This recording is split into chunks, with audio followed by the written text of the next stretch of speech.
Mimi ni baba wa Kelvin Kiptum. Tumepitia mengi na ni mengi. Na sioni haya kusema ukweli.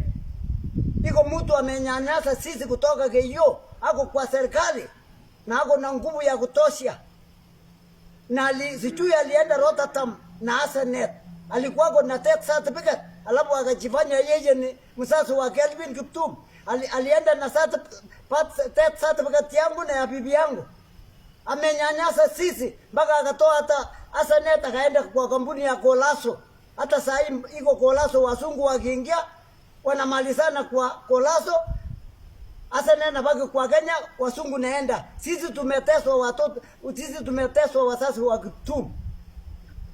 Na alienda Rotterdam 2024 mwezi wa 4 na Asenet.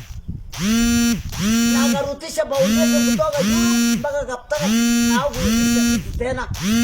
Alitumia nguvu ile hapo naye. Wakafanya Foundation hapo Kaptara na sisi hatuku kwako.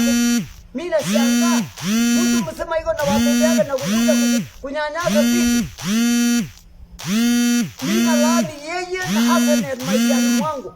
Hata tukikuba na bibi yangu na mimi wale wataua sisi ni Asenet na huyo mwenye iko na ucheo kwa serikali.